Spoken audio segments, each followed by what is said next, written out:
बच्चों कैसे हो आप लोग। हम लोग लाइट में काफी सारी बातें कर चुके हैं, है ना। बेसिक लाइट क्या है, इलेक्ट्रोमैग्नेटिक वेव्स के बारे में हमने बातें की। उसके बाद हम लोग लॉज ऑफ रिफ्रैक्शन के बारे में बातें किए हैं। उसके बाद अब हम लोग क्रिटिकल एंगल के बारे में बात कर लिए हैं। फिर वो जब ग्लास स्लैब से लाइट पास करती है तो जो शिफ्ट होता है, मतलब जो इंसिडेंट रे और इमर्जेंट रे के बीच का जो डिस्टेंस होता है, उसके बारे में भी हमने बात किया है क्या। उसके बाद और हम लोग को क्या बात करना है, अब हम लोग थोड़ा चलते हैं प्रिज्म की तरफ। प्रिज्म एक बहुत इंपॉर्टेंट टॉपिक है ना, लेकिन जहां तक मेरा मानोगे तो कुछ ज्यादा नया नहीं सीखना है, वही बेसिक लॉज ऑफ रिफ्रैक्शन लगाना है। पहले से भी तुम लोगों ने कुछ क्वेश्चंस किए हैं, हम लोग और उस क्वेश्चंस को आगे की तरफ करते हैं, है ना बच्चों। तो क्या है बच्चों, अगर ध्यान से देखोगे ना तो प्रिज्म होता क्या है। प्रिज्म में अगर तुम ध्यान से देखोगे ना तो टोटल कितने सर्कल्स होते हैं। प्रिज्म में कितने फेस होते हैं। अगर ध्यान से देखोगे तो रियलिटी में प्रिज्म में एक सामने वाला फेस, एक पीछे वाला फेस, 1 2 3 4 और फिर नीचे 5। तो ध्यान से देखोगे तो इसमें कितने टोटल 2 ट्रायंगुलर फेस होते हैं, 2 ट्रायंगुलर फेस होते हैं, है ना, एंड 3 रेक्टेंगुलर होते हैं।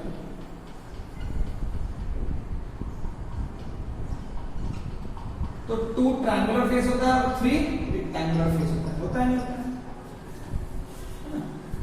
बाकी नाम हम बुक्स में करते रहते हैं। होता क्या है कि अगर तुम ध्यान से देखोगे ना, तुमने स्लैब की बातें की थी ना, ग्लास स्लैब की बात। ग्लास स्लैब में क्या होता है, अगर तुम ध्यान से देखोगे तो ग्लास स्लैब में 2 पैरेलल है ना, 2 प्लेन पैरेलल सरफेसेस होते हैं ना। और तो मैं इसको ऐसे दिखाता हूं, है ना।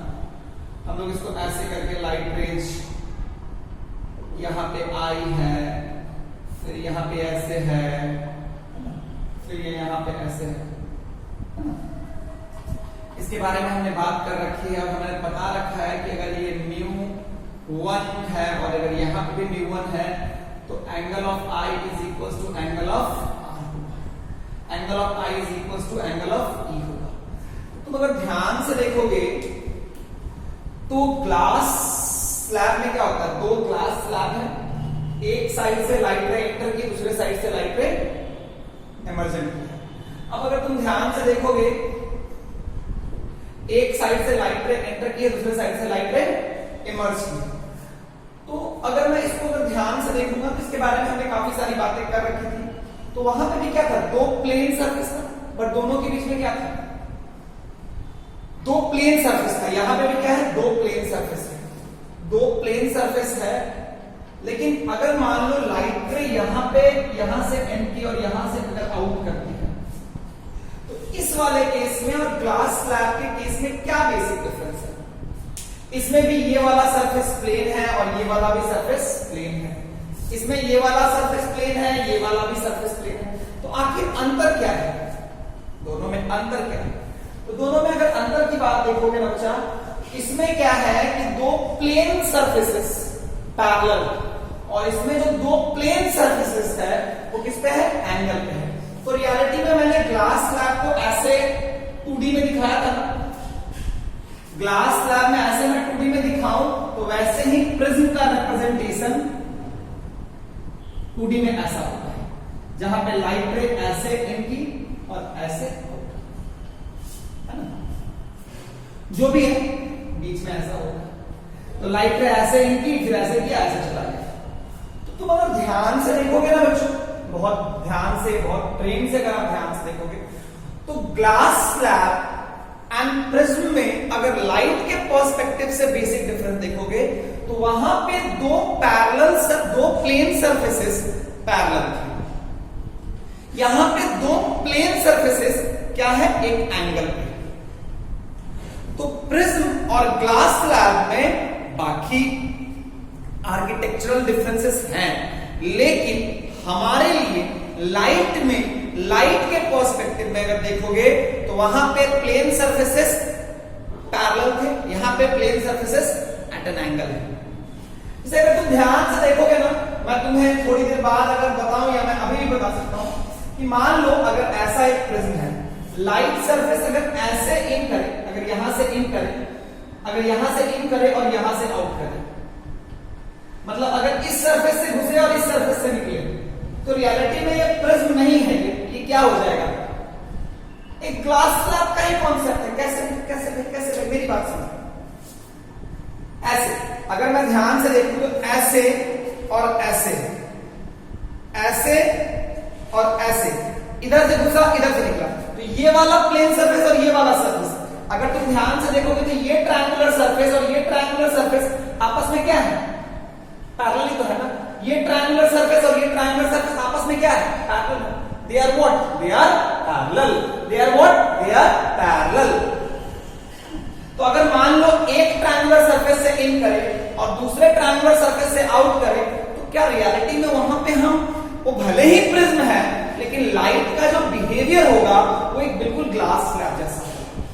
प्रिज्म कहने का मतलब है कि जब दो सरफेसेस को जब लाइट क्रॉस करे तो दोनों सरफेस आपस में पैरेलल नहीं होना चाहिए। जैसे कि देखो, यहां से गया और यहां निकल जाए, यहां से जाए और यहां से निकल जाए। सपोज कर, मान लो लाइट रे, अगर सपोज करो ऐसा भी हो सकता है, मतलब लाइक दो सरफेस, मान लो लाइट रे यहां से इन की, यहां से इन की और यहां से आउट कर जाए। इसमें भी देखो तो एक सरफेस ये, एक सरफेस ये, क्या दोनों सरफेस पैरेलल है या एक एंगल पे है? क्या दोनों सरफेस एक पैरेलल है या एक एंगल पे है? एक एंगल पे। तो प्रिज्म और ग्लास स्लैब के बीच का जो बेसिक डिफरेंस है कि ग्लास स्लैब में जो दो प्लेन सरफेस था वो दोनों एंगल पे थे, लेकिन प्रिज्म की जब हम बात करेंगे तब हम रिफ्रैक्शन वैसे दो प्लेन सरफेसेस से लेंगे जो दोनों प्लेन सरफेसेस आपस में पैरेलल ना हो करके दोनों एक एंगल पे हो। क्या मेरी बात समझ में आई? बहुत बढ़िया समझ में आई। अगर ध्यान से देखोगे यहां पे प्रिज्म एंगल का कॉन्सेप्ट है। What is the angle of prism? Angle of prism को कैसे डिफाइन कर सकते हैं? Angle of prism is the angle between two plane surfaces.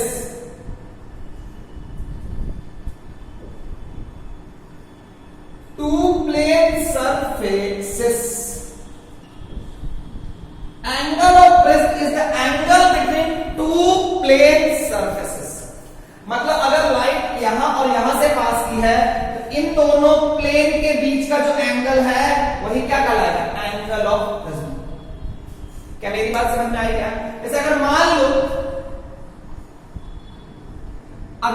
लो ये है मेरा 90 डिग्री, ये है 60 डिग्री और ये है 30 डिग्री। एक लाइट रे यहां से एंट्री की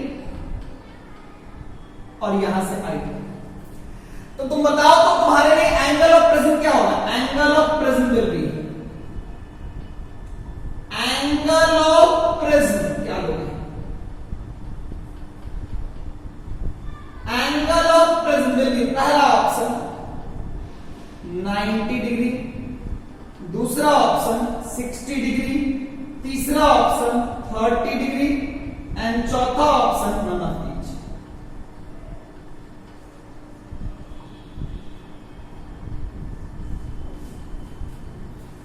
नन ऑफ दीज। बताओ क्या होगा? बताओ क्या होगा? बढ़िया से बताओ। What will be the angle of prism will be? Angle of prism क्या होगा भाई? तो तुम ध्यान से देखो तो किन दो सरफेस को क्रॉस कर रहा है? क्या इन दोनों सरफेस को क्रॉस किया या इन दोनों सरफेस को क्रॉस किया?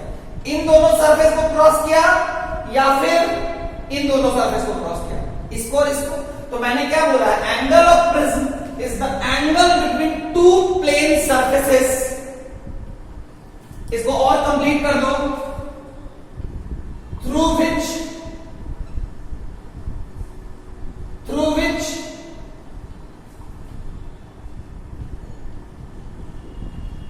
इंसिडेंट रे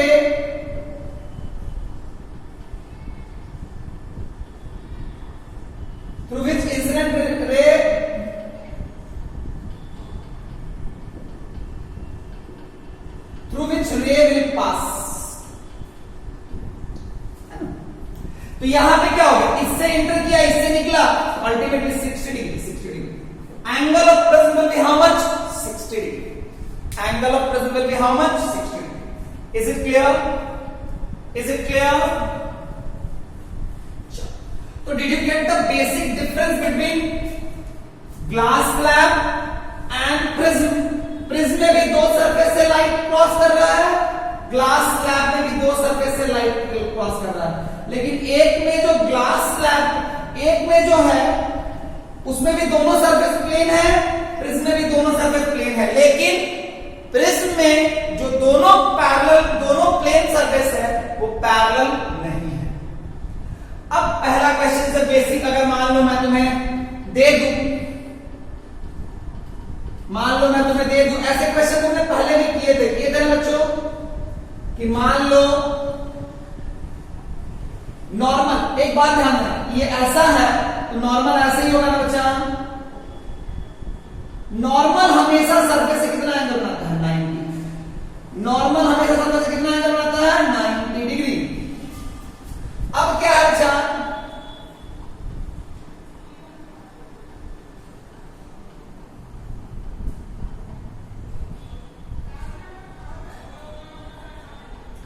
सपोज करो ये एंगल अगर 60 डिग्री है, ये 1 है, ये √3 है, ये 1 है।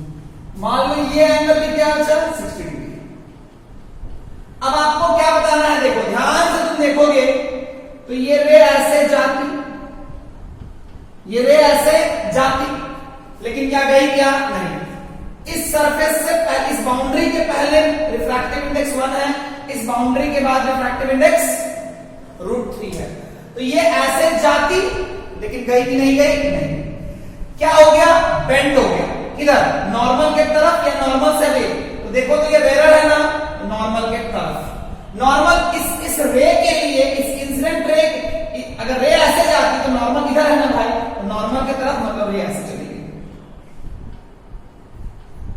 अब अगर तू ध्यान से देखेगा, इंसिडेंट रे, ये नॉर्मल और रे रिफ्रैक्टेड है, तो यही ना हो गया refracted angle. Suppose this is R1, suppose this is R1। If you will see very carefully, since this is R1, ये नॉर्मल है ना भाई, अगर ध्यान से देखो तो मैंने यहां पे एक साइड में बनाना है, ये R1 है, ये पूरा ये नॉर्मल है, तो ये एंगल कितना है, this angle will be how much, can you tell me what is that angle? ये एंगल कितना है, बोलो बोलो बोलो बोलो, कितना है भाई? ये टोटल, तो ये सरफेस एंड नॉर्मल के बीच का angle 90 degree, then this will be how much, 90 minus R1। खैर ठीक है, खैर ठीक है। अब अगर ध्यान से देखोगे तो मैं फिर से यहां पे ऐसे आया,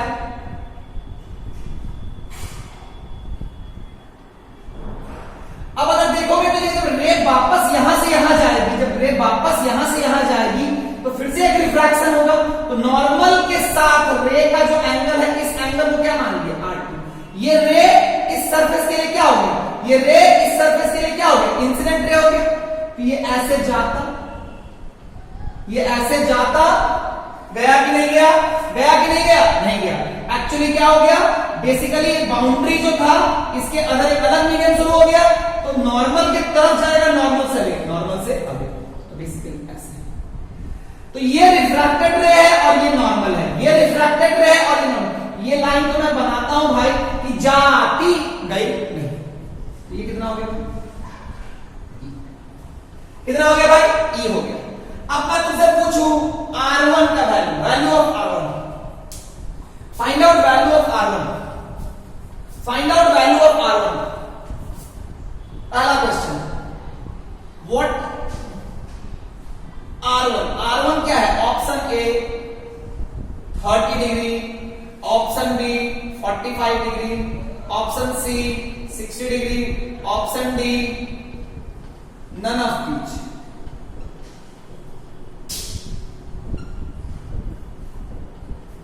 none of these, none of these. सोच के बताओ, सोच के बताओ, सोच के बताओ क्या होगा।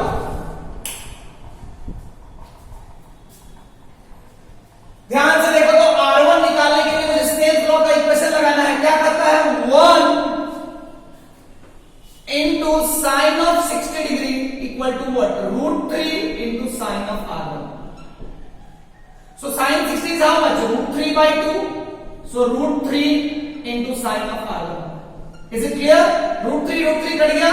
Sine of r1 equal to 1 by 2. So r1 will be how much? 30.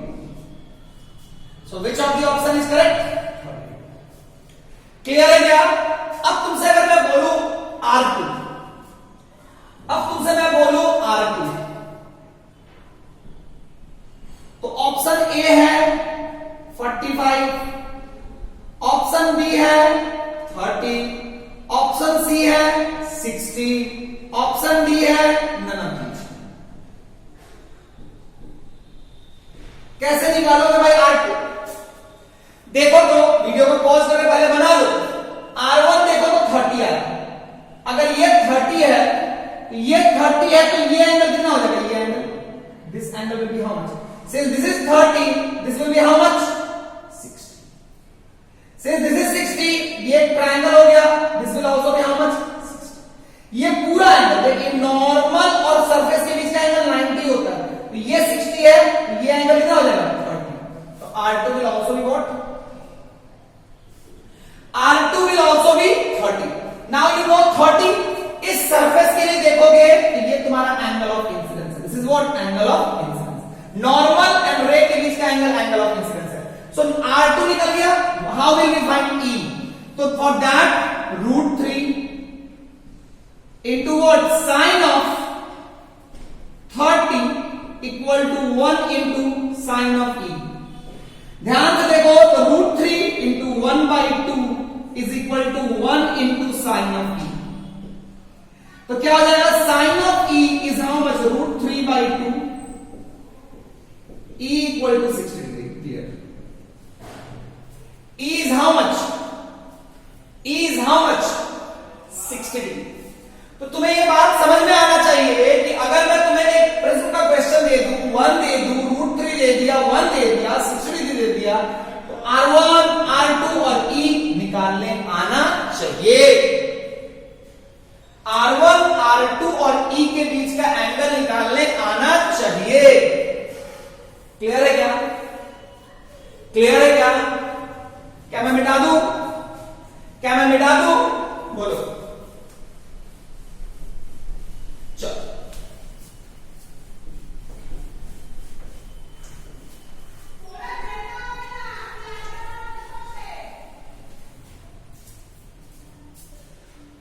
और अगर हम बात करें तो मैं तुम लोगों को कुछ समझाना चाहता हूं. सपोज करो ये एक प्रिज्म है. क्या? अच्छा, एक प्रिज्म. प्रिज्म है, मान लो एक रे ऐसे इंसिडेंट की. अगर एक रे ऐसे इंसिडेंट की है,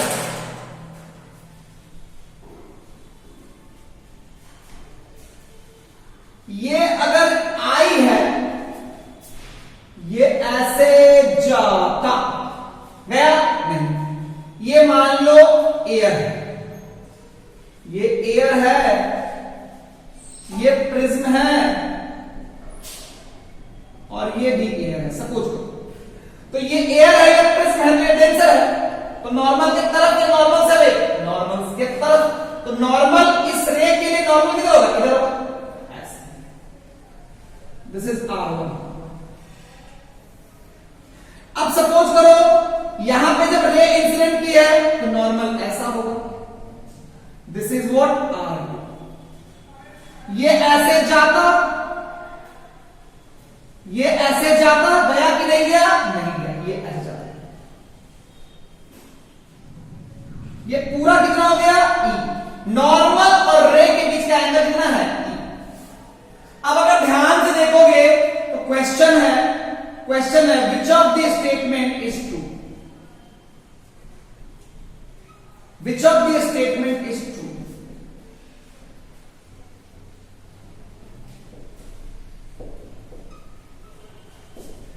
option A, R1 plus R2 equals to A. B, R1 plus R2 is greater than A. Option R1 plus R2 is less than A. Option D, none of these. Which of the option is correct, which of the statement is true के better होगा correct, कौन सा statement सही है। R1 plus R2 is equals to A, R1 plus R2 is greater than A, R1 plus R2 is less than A, none of these. बताओ, ध्यान से देखो तो तुम्हारा ए कौन है, ये यही ना ए है भाई, ए तुम्हारा क्या है प्लस एंगल, ये R1 है, तो ये पूरा कितना हो गया। देखो तो ये सरफेस और नॉर्मल के बीच का एंगल 90 है, ये R1 है, this will be how much 90 minus R1, this will be how much, ये R2 है तो कितना हो जाएगा 90 माइनस R2, इन तीनों का समेशन क्या हो जाएगा 180 के बराबर। तो A plus 90 minus R1 plus 90 minus R2 equals to 180। तो क्या हो गया बच्चा, A minus R1 plus minus R1 minus R2 equal to 180 minus 180। So A equals to how much. तो यहां से कौन सा रिलेशन सही हो गया ये, तो जो तुमको मैं बार बार R2 निकलवाता था ना, अगर तुम्हें ध्यान से पता है तो तुमको पता होना चाहिए R1 plus R2 equals to A। अब तुमको बार बार वैसे ट्रायंगल के थ्रू कैलकुलेट करने की जरूरत नहीं है, तुम आसानी से R1 plus R2 equals to A वाले फॉर्मूले से उसको सोच सकते हो। क्लियर है, क्लियर है, कोई दिक्कत नहीं है। आगे बढ़े बच्चा, आगे बढ़े बच्चा, आगे बढ़े बच्चा, गुड, बैठा दो मैं, चलो। तो तुम्हारा ये रिलेशन है जिसको तुम ध्यान रखना, ध्यान रखना, ध्यान रखना बच्चों, नहीं तो गड़बड़ हो जाएगा। चलो आगे। अच्छा बच्चा एक बात बताओ, मान लो एक रे है ऐसे जा रही है, तो ये ऐसे जाती क्या हो गया, ऐसे ऐसे बैठ हो गया। सपोज करो ये 60 डिग्री है, तो कितने का डेविएशन हुआ, कितने का डेविएशन हुआ, कितने का डेविएशन हुआ 60। फिर मान लो ये ऐसे जाती लेकिन ये ऐसे चली, तो total deviation will be how much, total deviation is how much. Option ए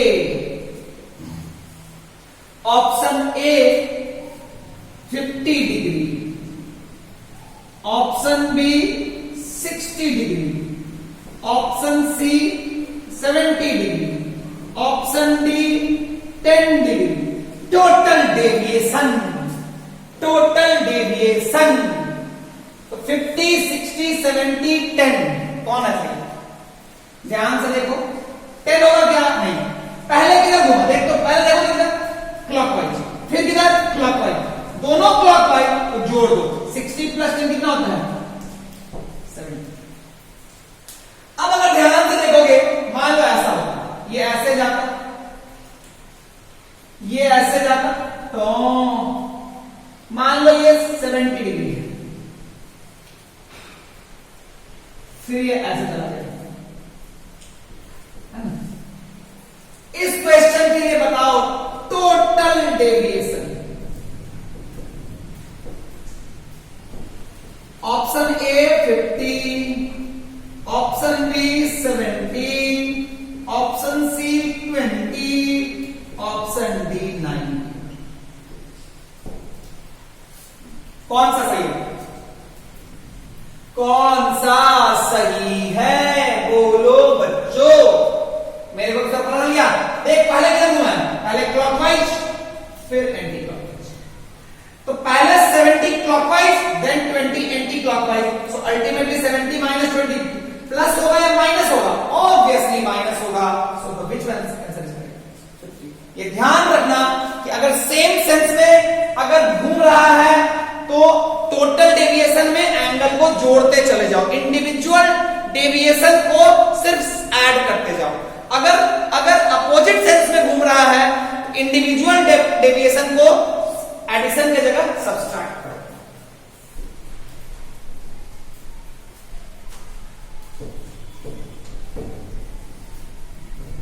अब अगर हम आगे की तरफ बढ़े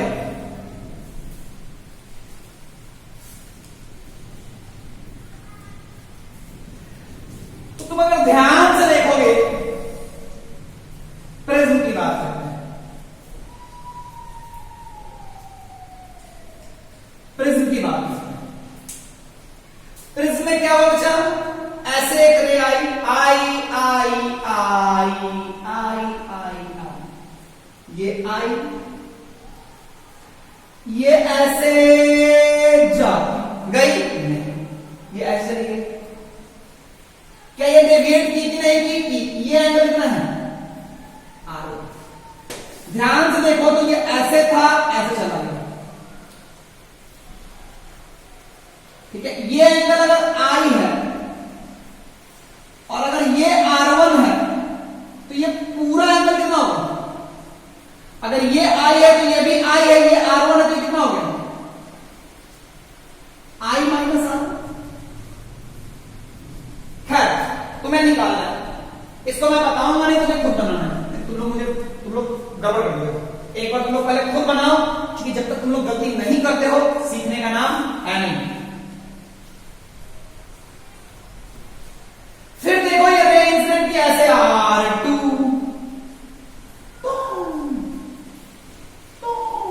ये नॉर्मल, ये रे यही ना एंगल होगा, ये E। आपको बताना है टोटल डेविएशन।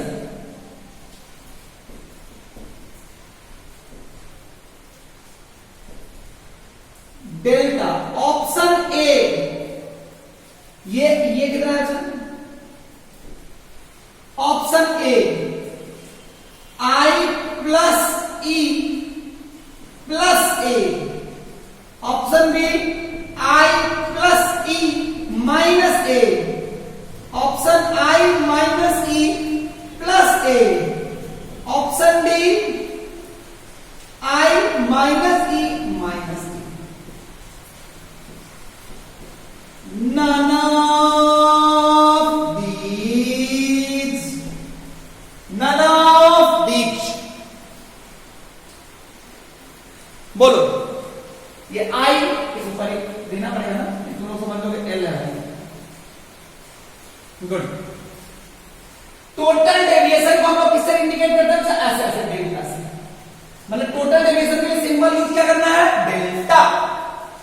डेल्टा बनाओ बनाओ बनाओ बनाओ बनाओ बनाओ।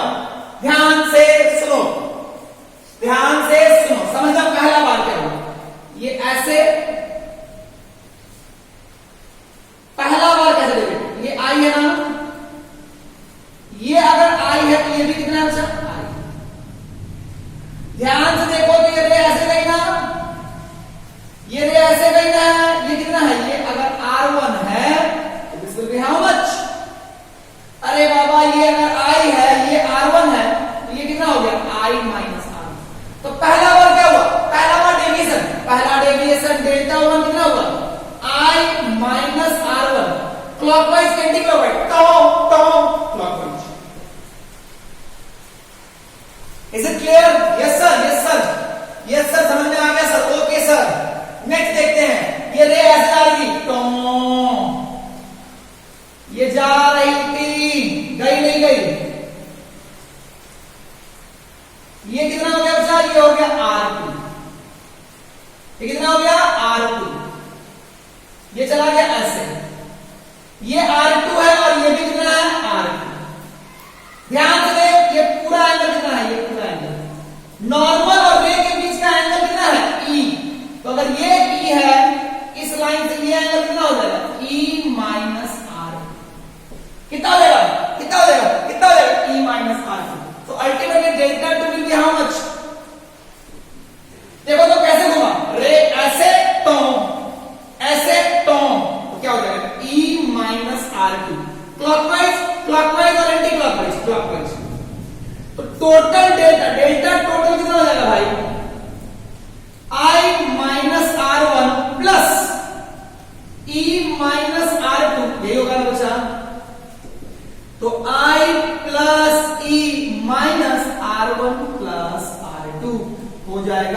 आई प्लस ई माइनस आई प्लस ई माइनस ए। क्लियर है क्या? अरे बच्चों बताओ, समझ में आया क्या? या पूरा चीज क्लियर हुआ क्या? Then which of the option is correct? Obviously B. So total deviation when a ray, when an incident ray has incident ray, clear है क्या? अगर तो ध्यान से देखेगा ना बच्चा, तो टोटल डेविएशन क्या है? ये ना देख, ये रे, ये ऐसे रे इंसिडेंट हुई है, ये देख टोटल डेविएशन क्या है? इस लाइन पे रे गई है और अगर ऐसे करके अगर ऐसे निकली है तो तुम अगर ध्यान से देखोगे ना तो ये एंगल कितना हो जाएगा? ये एंगल कितना हो जाएगा? I minus R1। ये एंगल अगर I माइनस R1 हो जाएगा तो ये एंगल कितना हो जाएगा? ये R2 है तो ये भी R2 हो जाएगा। ये एंगल क्या हो जाएगा?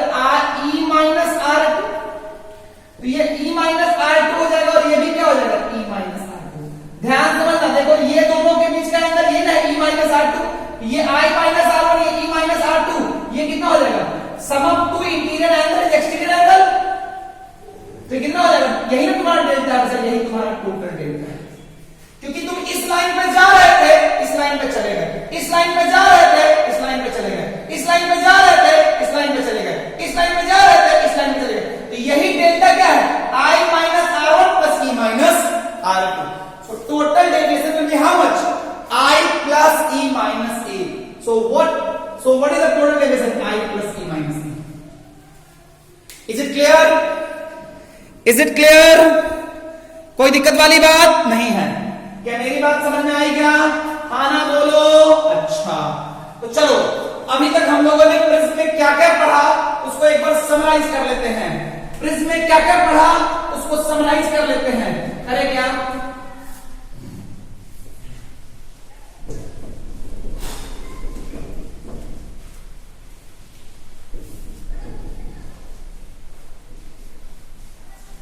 अगर समराइज करने की बात करें तो चलो हम लोग वापस एक बार चलते हैं।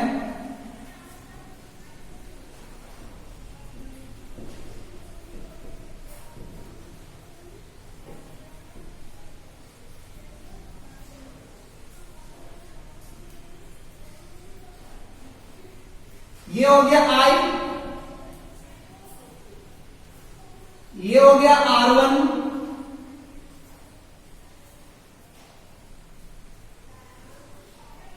ये हो गया R2, ये हो गया E, sorry this is E। अगर ध्यान से देखोगे तो इसको μ1 मान लो, या चलो इसको एयर मान लेते हैं, ये सराउंडिंग मान लेते हैं। Mu of surrounding, mu of prism, फिर यहां पे म्यू ऑफ सराउंडिंग, ये होगा ना बच्चा? अच्छा, अगर ध्यान से देखोगे ये ए है,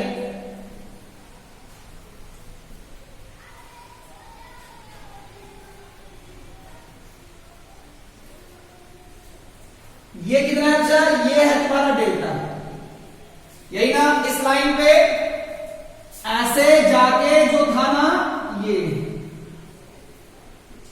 यही तुम्हारा क्या है? डेल्टा है। यही तुम्हारा क्या है बच्चा? डेल्टा है ना? कोई दिक्कत वाली बात नहीं है। अब अगर हम देखें तो हमारे लिए क्या क्या नोन है, अगर हम ध्यान से देखें, अच्छा इसको क्या बोलते हैं? इसको हम लोग बोलते हैं इंसिडेंस एंगल।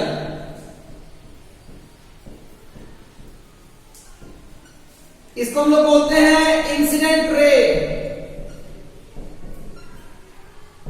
इसको हम लोग बोलते हैं इमर्जेंस एंगल।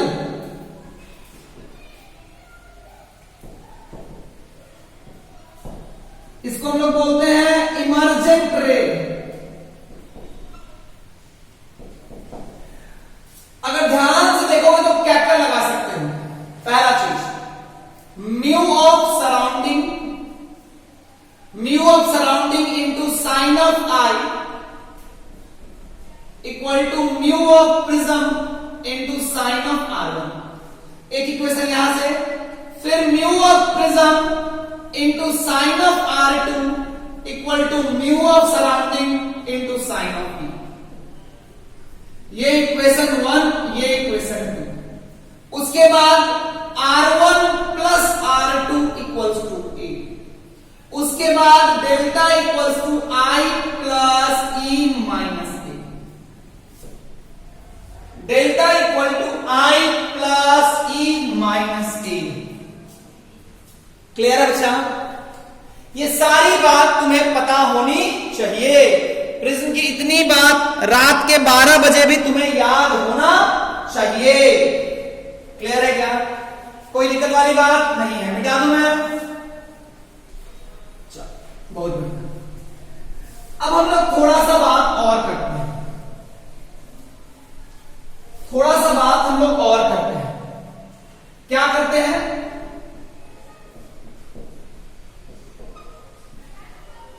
क्या करते हैं बच्चों? अगर हम ध्यान से देखें,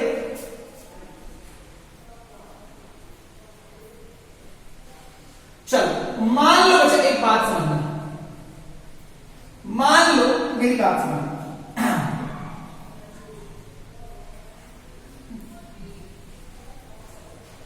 ये मान लो x है, ये मेरा क्या है बच्चा? x। इंसिडेंस एंगल मैंने क्या रखा? x। ये मान लो मेरा क्या हो जाएगा? P। ये मेरा मान लो Q है और ये मेरा y। मैंने ऐसे लिया है ना? तो डेल्टा मेरा क्या हो जाएगा? x plus y, suppose this is a minus a, ये है ना? अच्छा, अगर ध्यान से देखो तो ये म्यू ऑफ सराउंडिंग है, ये म्यू ऑफ प्रिज्म है, ये म्यू ऑफ सराउंडिंग है ना? अच्छा, अब थोड़ी सी कहानी हम बदलते हैं।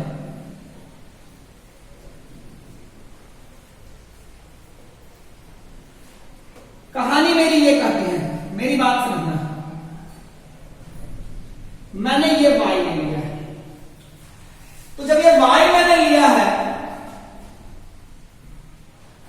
वही है ये वही प्रिज्म है, same prism. Both the prism and surrounding are same. Both the prism and surrounding are same. Both the prism and surrounding are same. Clear है? चलो, अब मैंने यहां पे x पे इंसिडेंट किया, y पे इमर्जेंट किया। अब मैंने क्या किया? y। आपको मुझे बताना है, ये अभी भी वही है, म्यू एस है, ये म्यू पी है, ये म्यू एस है। जस्ट मैंने y इंसिडेंट किसमें किया है? y पे किया है। अब मुझे बताना है R1। क्या मुझे R1 का वैल्यू बता सकते हो? Option A P, option B Q, क्या होगा? Option C none of these.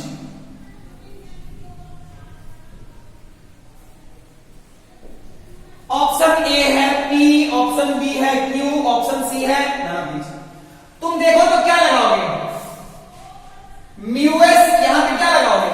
Mu S sine of y equal to mu y R1। Mu y sine of R1, यही ना? देखो तो यहां पे तुम क्या लिख सकते थे? यहां पे लिख सकते थे ना भाई, यहां पे तुम ध्यान से देखो तो क्या लिख सकते हैं? Mu P sine of Q equal to mu S of sine of y। लिख सकते हो कि नहीं लिख सकते हो? अरे mu P sine of Q equal to mu S sine of y। देख तो mu S sine of y और म्यू y साइन ऑफ, ये बराबर है ना? तो क्यू किसके बराबर होगा? R1। तो y पे डालोगे तो कितना मिल जाएगा? R1। यहां से रिलेशन होल्ड करता है, P plus Q equal to what? A। तो तुम अगर ध्यान से देखोगे कि अगर मैं R2 को देखूं तो R2 क्या हो जाएगा? क्योंकि R1 Q है, अगर R1 Q है,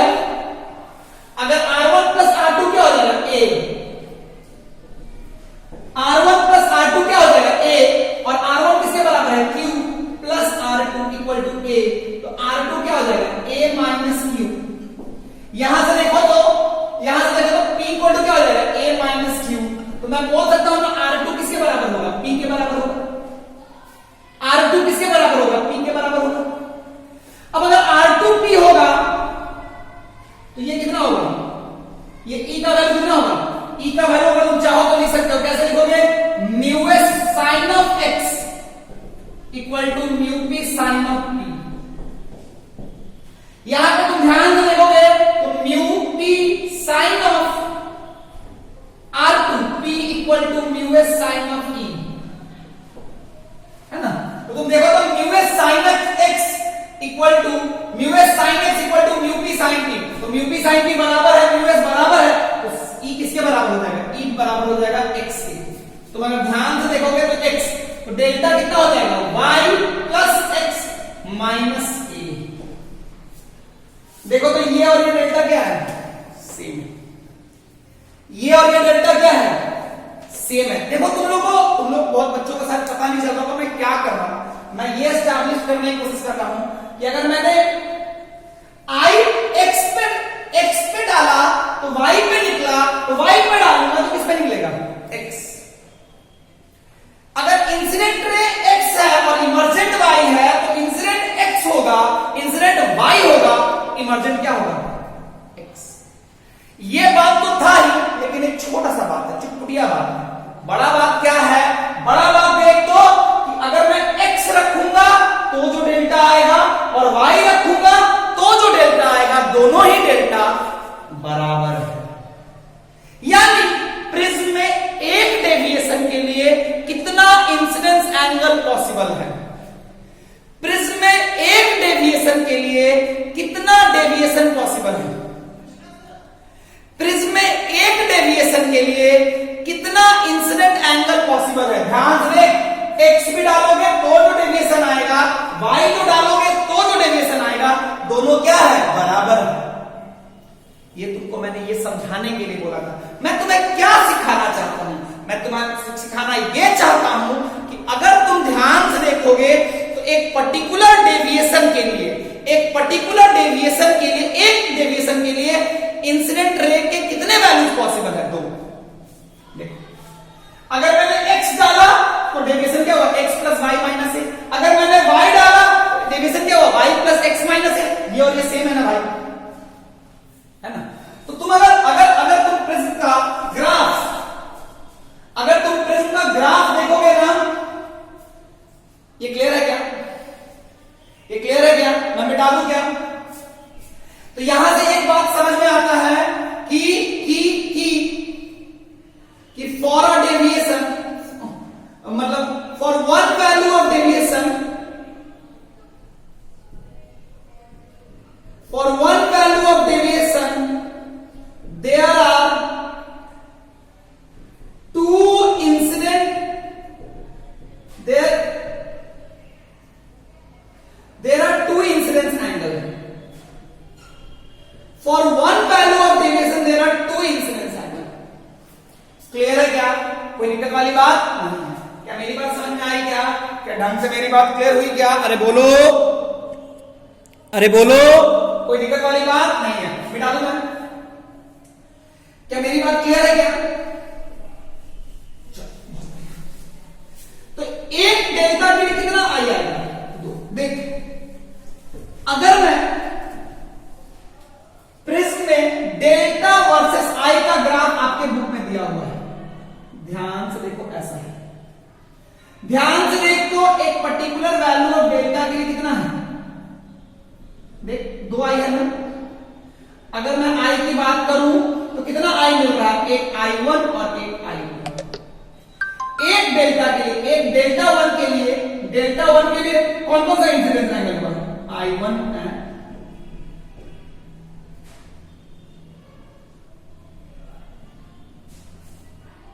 है ना। ऐसा ग्राफ आपके बुक में होगा, खूब समझ में आना चाहिए। एक पर्टिकुलर डेल्टा के लिए, एक पर्टिकुलर वैल्यू ऑफ डेल्टा के लिए कितना इंसिडेंस एंगल पॉसिबल है, कितना इंसिडेंस एंगल पॉसिबल है, दो। ये बात तो समझ में आया ना भाई, कोई दिक्कत वाली बात नहीं है। ऐसा क्यों होता है भाई, ऐसा इसलिए होता है कि अगर इंसिडेंस x है, इमर्जेंट y है, तो इंसिडेंट y होगा, तो इमर्जेंट क्या होगा, x।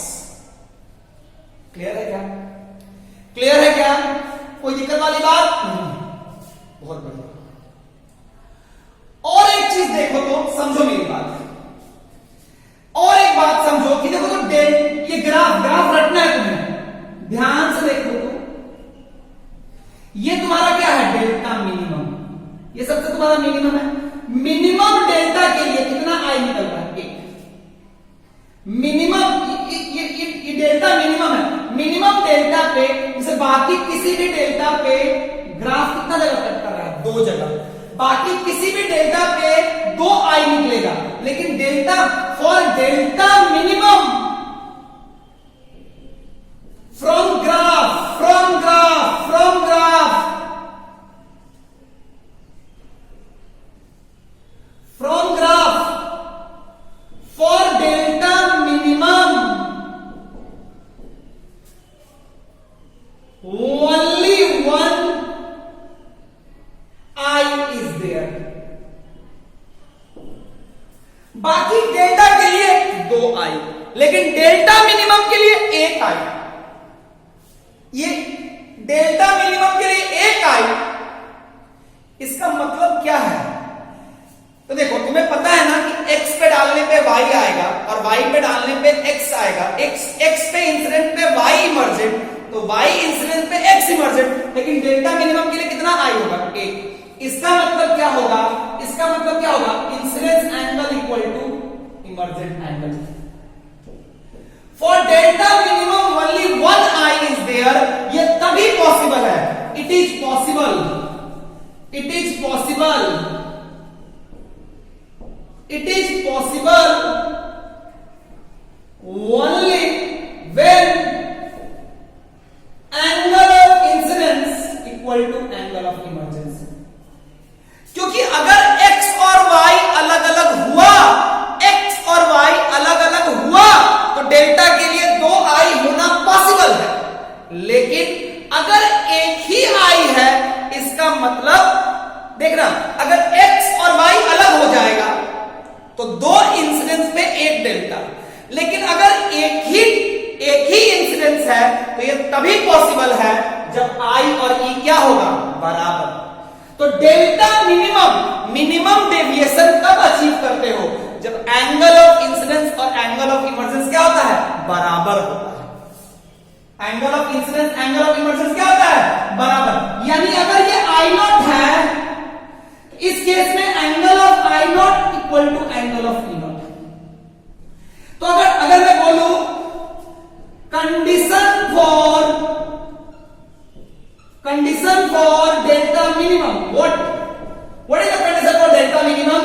डेल्टा मिनिमम के लिए कंडीशन क्या है, angle of incidence equal to angle of emergence.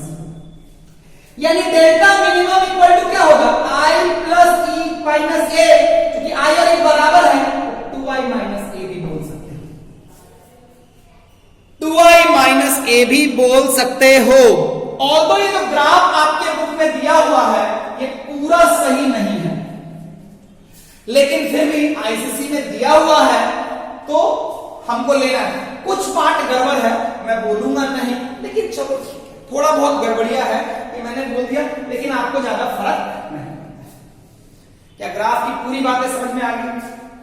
Graph की पूरी बात समझ में आई? ग्राफ की पूरी बात समझ में आई? कोई दिक्कत वाली बात?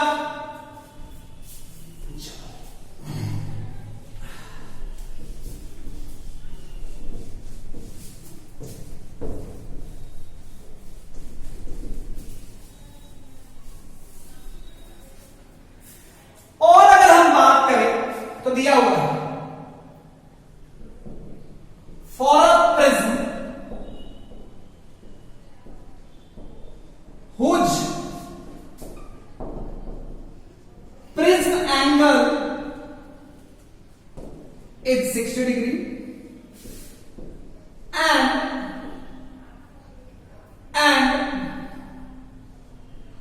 delta minimum is also 60. Find out the angle for which, find out the angle for which find out the incidence angle for which delta will be minimum।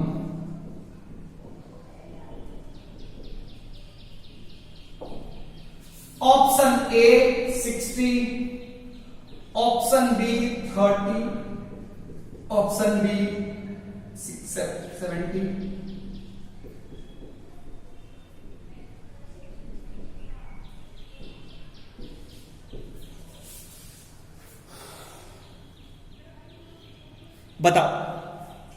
बताओ तो 60, 30, 70। तो तुम्हें क्या पता है, delta minimum is equal to 2i minus A, so it is 60, 2i minus 60, सो i will also be 60।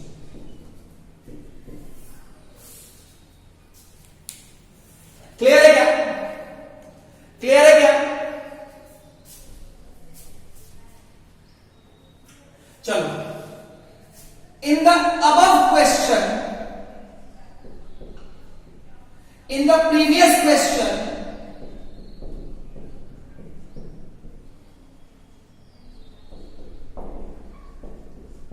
if surrounding medium is air, find out what is the refractive index. What is the refractive index of prism? पहला option √2, √3, √c, √3/2, D none of which। Previous question का data use करना है, previous question का data use करना है। Clear है? कोई दिक्कत वाली बात नहीं। तो चलो अब हम क्या करते हैं, देखो प्रीवियस क्वेश्चन में मुझे क्या पता था, मुझे यह पता था कि ये 60 है, ठीक है, ये 60 है। और क्या पता है कि अगर मैं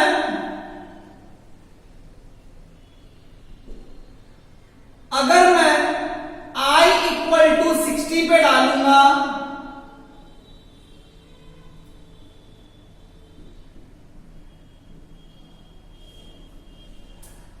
तो मिनिमम डेविएशन होगा, ये भी 60। अब अगर ये 60 है, ये 60 है और डेल्टा भी क्या है 60, हमको प्रीवियस क्वेश्चन में ये दे दिया और इसमें ये दे दिया और म्यू ऑफ प्रिज्म पूछो कैसे बनाओगे। म्यू निकालने के लिए हमें स्नेल्स लॉ की तरफ जाना चाहिए, लेकिन स्नेल्स लॉ में 1 पता है, 60 पता है, लेकिन ये R1 तो निकालना पड़ेगा ना भाई। अगर तो ध्यान से देखेगा, तो ये 60 है, तो ये अगर R1 है, ये 60 है और अगर ये R2 है, तो मैं एक लाइन तो लिखूंगा भाई 1 into sine 60 equal to mu of prism into sine of R1, फिर लिखूंगा mu of prism into sine of R2 equal to 1 into sine 60। ये दो बार तो मैंने लॉ लगाना है ना भाई, तो दो बार अगर लॉ लगाऊंगा तो ये और ये बराबर हो जाएगा, तो ये बराबर हो जाएगा sine of R1 equal to mu p sine of R2। तो R1 इक्वल्स टू व्हाट?